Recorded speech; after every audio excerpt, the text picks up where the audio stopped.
नमस्कार, मैं शारदा पांडे आसान ज़िंदगी के इस एपिसोड में आपको स्वागत करती हूँ। जैसा कि पर्वों त्योहारों का महीना चल रहा है, अभी होली का समय चल रहा है। आपको होलिका दहन मतलब होलाष्टक होली का सभी का वीडियो दी हूँ।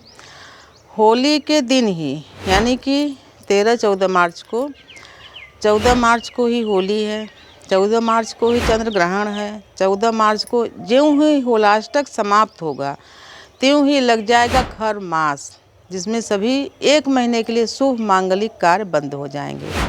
इसके बारे में विस्तार से बताऊंगी। इससे पहले आप हमारे चैनल आसान ज़िंदगी को सब्सक्राइब कर लें।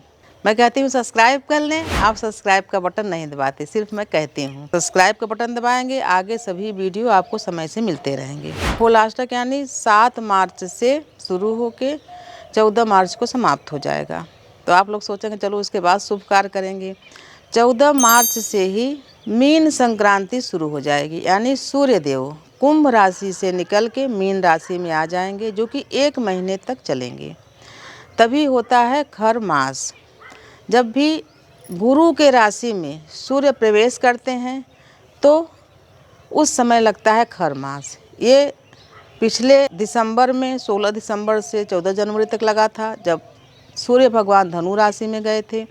फिर अभी 14 मार्च से 14 अप्रैल तक सूर्य मीन राशि में जाएंगे। इससे जब राशि परिवर्तन करते हैं सूर्य भगवान, जब कि बृहस्पति के राशि में जाते हैं, तो सूर्य के साथ साथ बृहस्पति भी कमज़ोर हो जाते हैं। इसीलिए बृहस्पति कौन है? देव गुरु बृहस्पति। जैसे हम मनुष्यों के कुल पुरोहित होते हैं, देव होते हैं जो पूजा पाठ कराते हैं, वैसे देवताओं के गुरु बृहस्पति हैं। जब वो कमज़ोर हो गए मीन राशि में कोई सूर्य भगवान प्रवेश करने से, तो सभी शुभ और मांगलिक कार्य बंद हो जाते हैं। इस दिन इस समय पूरे महीने सूर्य का विशेष पूजन किया जाता है, उपवास किया जाता है। इस पूरे 1 महीने में सूर्य भगवान के जो 5 घोड़े होते हैं उसके जगह गधे जुट जाते हैं, गधे धीरे धीरे चलते हैं। इसीलिए बोला जाता है खर मास। खर यानी गधा, मास यानी मास, खर मास कहा जाता है। तो ये खर मास पूरे 1 महीने तक चलेगा।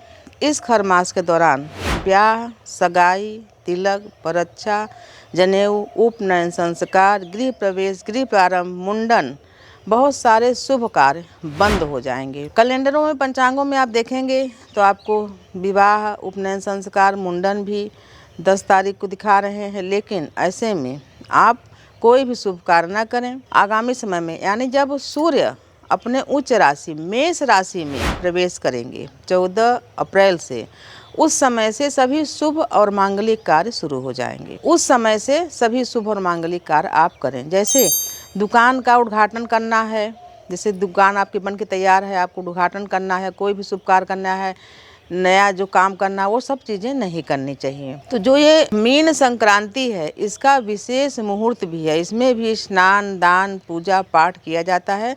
इसका विशेष समय भी आपको बताए दे रहे हैं। मीन संक्रांति का जो पूर्ण काल है वो है 12:39 से दोपहर से लेकर शाम 6:29 तक। फिर वहीं पर महापूर्ण काल शाम 4:29 से लेकर 6:29 तक है। इन दोनों कालों में, इन दोनों समयों में पूजा पाठ, दान, पुण्य, हवन करने से सूर्य भगवान को तेज मिलता है, यानी उनको बल मिलता है। इस पूरे 1 महीना जैसे आपको कोई व्रत शुरू करना है, नया व्रत, जैसे साप्ताहिक व्रत, रविवार से लेकर शनिवार तक कोई भी व्रत शुरू करना चाहते हैं, जिसमें कि बहुलक्ष्मी का शुक्रवार का व्रत होता है, बहुलक्ष्मी का व्रत शुक्रवार को करते हैं, या गुरुवार का व्रत है, या शनिवार का व्रत है, या बुधवार का व्रत है, तो कोई नए व्रत का शुरुआत नहीं करना है। जो पुराना व्रत आप कर रहे हैं उसको छोड़ना भी नहीं, उसको कंटिन्यू आप कर सकते हैं।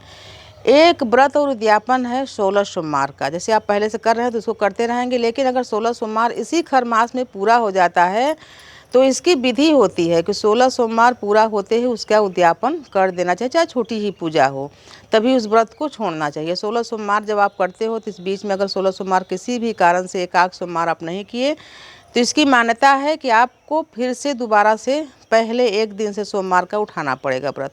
उसी प्रकार जैसे वैभव लक्ष्मी का जो व्रत होता है, उस व्रत में भी मान्यता है कि वैभव लक्ष्मी का व्रत अपने ही घर से शुरू करना चाहिए, अपने ही घर में करना चाहिए। मान लीजिए वैभव लक्ष्मी के व्रत के दिन, शुक्रवार के दिन कहीं आप बाहर हो तो उस व्रत को छोड़ दो, जब आप घर में आ जाओ तब उस व्रत को करो, घर में ही उद्यापन करो। तो बहुत सारी व्रत की मान्यताएं हैं। व्रत का उद्यापन भी खर मास में न करें, खर मास समाप्त हो जाए तब उस समय करें। इसी खर मास के दौरान चैत की नवरात्रि भी पड़ेगी। दुर्गा मैया जी का विशेष पूजन होता है, तो पूजन पाठ में कोई मनाही नहीं है। पूजा पाठ, दान पुण्य, कलश स्थापना, ज्वार विसर्जन, कोई खर मास इस पर प्रभाव नहीं डालता। सिर्फ मनुष्यों के लिए ये चीज़ें बनी हैं शुभ मांगलिक कार्य करने के लिए। धार्मिक कार्य में कोई रुकावट नहीं है, कोई भी इसमें पूरे महीने में धर्म का जो कार्य है वो वर्जित नहीं है। तो आपसे मैं बता रही हूँ कि व्रत न शुरू करें, व्रत शुरू करें तो उसको बंद भी न करें। सोमवार का व्रत पूरा होगा तो उसका उद्यापन भी कर दें। अगर और कोई व्रत पूरा हुआ हो, जैसे वैभव लक्ष्मी है, आप इतने दिन माने तो आपका पूरा हो गया, या गुरुवार है, कोई भी व्रत है हफ्तावारी का, एकादशी का, प्रदोष का, तो इन व्रतों का उद्यापन न करें, खर मास बीतने पर ही करें। तो आपको मैं खर मास के बारे में बता रही हूँ।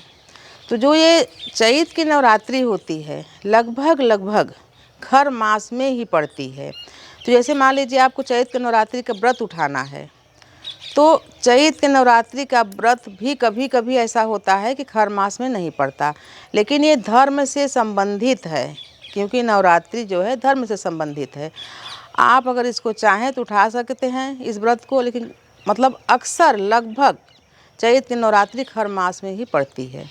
तो चैत की नवरात्रि का व्रत आप उठा सकते हैं बिल्कुल भी। जैसे कि बताइए कि मनुष्यों के लिए शुभ मांगलिक जो कार्य हैं वो बंद रहते हैं।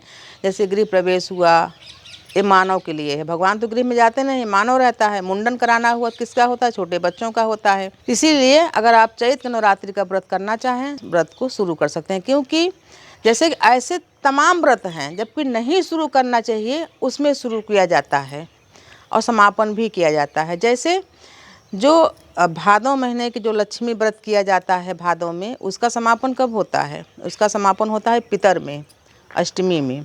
उसी प्रकार से जीवित पुत्रिका का जो व्रत उठाया जाता है वो भी अष्टमी में, पितर में ही रहता है। तो इन व्रतों को हम नहीं छोड़ सकते। इन व्रतों को हम, क्योंकि इनको करना ही है इसी समय, तो इनको कर सकते हैं। लेकिन जो हम छोड़ सकते हैं, जिनको हम वर्जित कर सकते हैं, शुभ दिनों के लिए रख सकते हैं, उन व्रतों को हम वर्जित करें। जैसे कि 15 दिनों का जो भादों का पूजा है उसका समापन ही पितर में होता है, जीवित पुत्रिका का शुरुआत ही पितर में होता है। तो ऐसे में आप इन व्रतों को शुरू कर सकते हैं, लेकिन जो व्रत नहीं शुरू करना उनको ना करें। तो आपको मैं विस्तार से इस बारे में बताई हूँ। तो ऐसे ही आप हमारे चैनल से बने रहें, देखते रहें आसान ज़िंदगी। तब तक के लिए नमस्कार।